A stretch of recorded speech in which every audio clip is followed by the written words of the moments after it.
Today we're talking about perception and how to control perception and the things that are necessary to understand to control perception. Now, perception is the structure of a thought form, okay? You can go look it up on Google if you want to understand it just by the definition. But when we get deep to understanding these things psychologically and not just being in the midst of the thought about these things, you will see why this is the more so better approach to understanding what you are experiencing. So, perception is the structure of a thought form, which is the causality of a line of reasoning or a train of thought. It uses the knowledge of the senses and the fixed network that births your perspective. Whenever you have a perspective, you now can experience the phenomenon and the principle of the event. And the event itself is stimulus, whether it is internal or external. Now, the purpose of perception is for knowledge, since a thought form is a symbol that resembles a particular body of knowledge.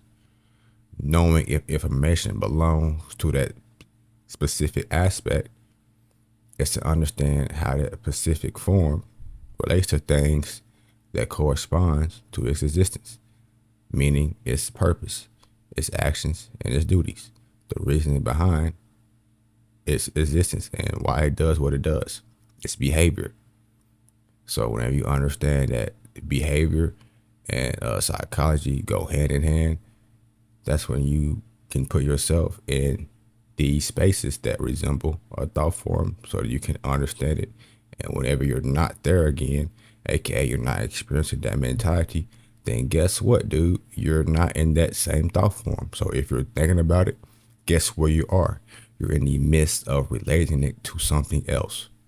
So this is just understanding what subjectivity is and how that is connected to objectivity.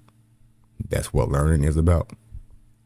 It's a whirlwind to expose your skills and your weaknesses. Whenever you're in this space, you're not encapsulated in some type of prejudice or a belief, or for better words, the perception. So you're in the midst of just being free. You're connecting something to something else.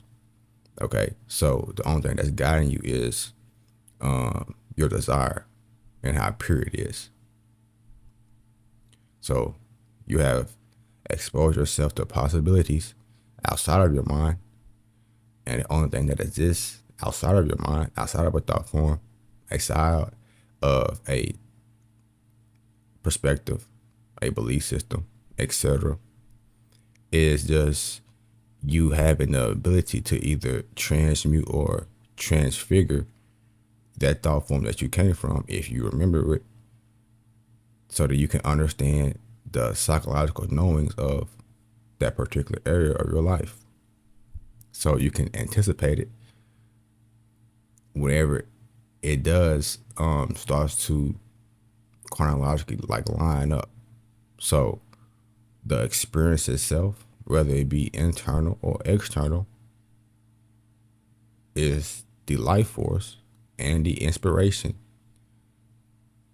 to figure out a form that would manifest and reflect a psychological or physical consequence, a body, a mind, a way of doing something.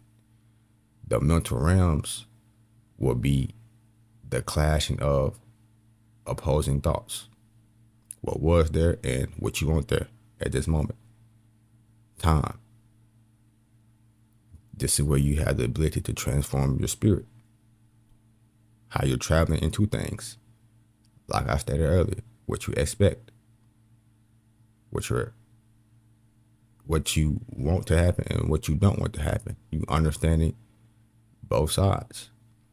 The key within this state is to understand all emotional phenomena that belongs to that particular aspect, so that you can develop an intelligence so that the human memory can directly communicate with your soul to help you transcend into higher states of consciousness. Notions of empathy are foundations of archetypes. These are objective when opposed to thought forms. The reason for this is that through understanding emotions, you can transcend yourself by having self-awareness. So when you have the ability to identify externally, this is what creates empathy. So empathy is something that just naturally happens. It's something that's pure. And you got to understand whenever that happens, whenever that interaction event happens, that is a communication, and by default, that builds a world with the principles and the constituents of the souls that are involved within the interaction. Whether it be an object, subject, topic, substance, thing, it don't matter where you are within life.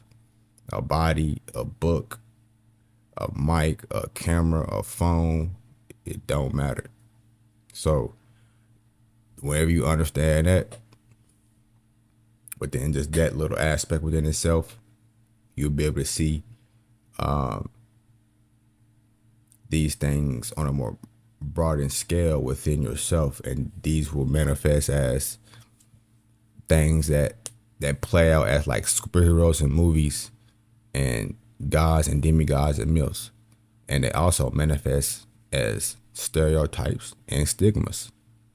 So whenever you understand that, you can have the ability to refine a thought form, which refinement of a thought form resembles creativity and a persona inspired by the relation of thought forms. So, like I said, when you have free will and you understand what you're doing, where you are, where you're coming from, and where you're going, you're in the midst of relating two things together. So, this is your creativity. This is how you get creativity. And to understand this and to really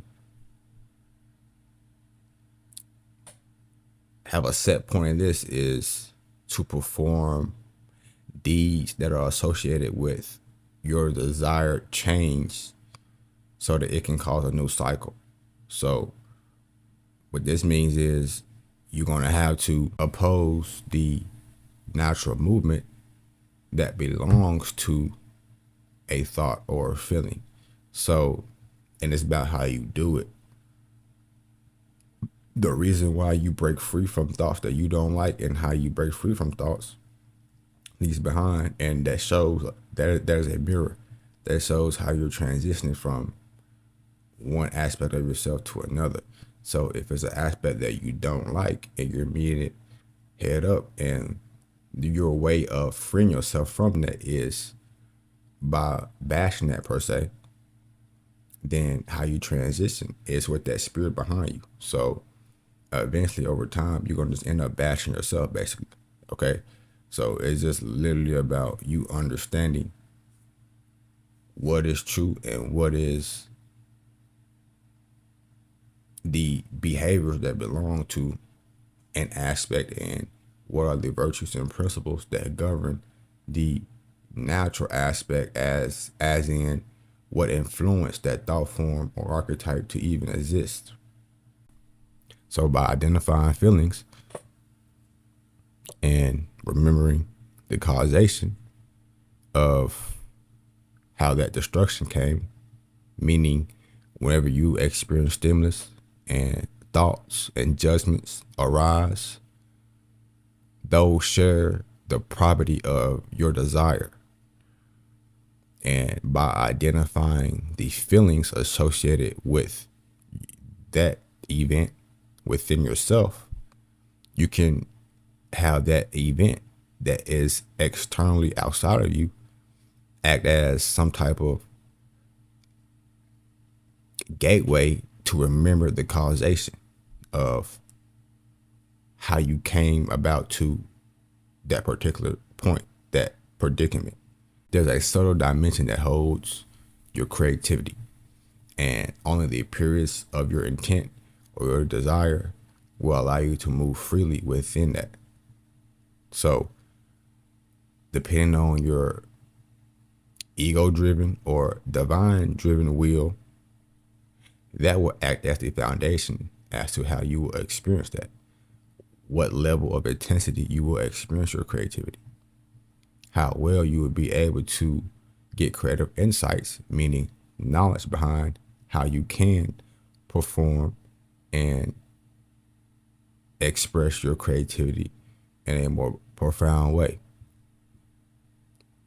And what you want to do with these things is also a part of where you're going to go with it and how high you're going to achieve, as in your fullest potential.